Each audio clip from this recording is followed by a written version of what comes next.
echidnas. Specifically, Sir David's long-beaked echidna. Beautiful and wonderful creatures. They weigh anywhere between 5.5 to 22 pounds. I'm not converting it into kilograms.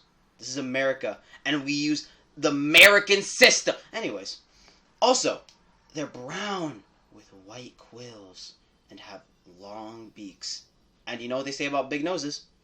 The bigger the nose, the smaller the tail, because these things have a small tail. A microscopic tail, if I do say so myself. They also have exactly 65 chromosomes with no genetic mutations. They're pretty, you know, cool, yeah, definitely.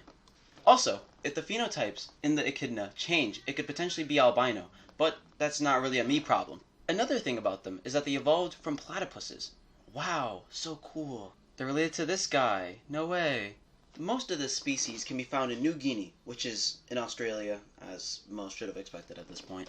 Now, the moment you've all been waiting for.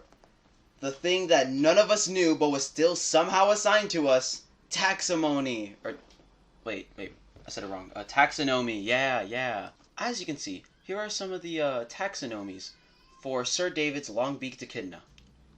Now, you're probably wondering to yourself, what is a taxonomy? Well, if you actually did your research, taxonomies are branches of science concerned with classification, especially of organism systematics. Now, with all these amazing facts I've shared about Sir David's long-beaked echidna, you're probably thinking, you know, they're pretty perfectly okay. They're not endangered or anything. Well, you're wrong! See, young viewer, they're endangered, getting hunted. Now, that might be a little too much for your mind to comprehend, but it's the truth. Now, I wish we could help them, but in all honesty, they're really irrelevant. Now, I propose that we make it illegal to hunt them. I mean, what do we really get out of hunting them anyways? It's not anything important, you know. It's not much wouldn't change. It's just a simple one to make it illegal. Might take a couple of years, but whatever. Now, it's time for the 5 fun facts, which for some odd reason were 10 whole points. Number 1.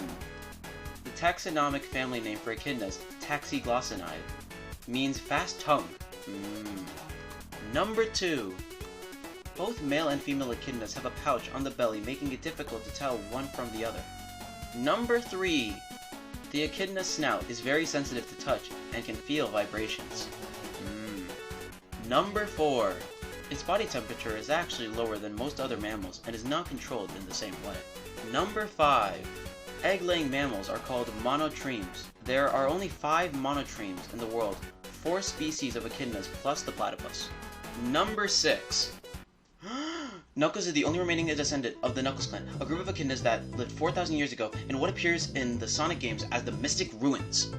In Sonic the Hedgehog 3, Dr. Ivor Robotnik tricks Knuckles into fighting against the main character, Sonic the Hedgehog. Although, as time goes on, Knuckles starts to understand how Sonic is in the right compared to how Eggman is in the wrong. Once Dr. Ivor Robotnik is defeated, Knuckles goes back to protecting the Master Emerald from any possible threats. And that's the whole thing. Thank you for listening, and I hope you all have a good day. Happy summer!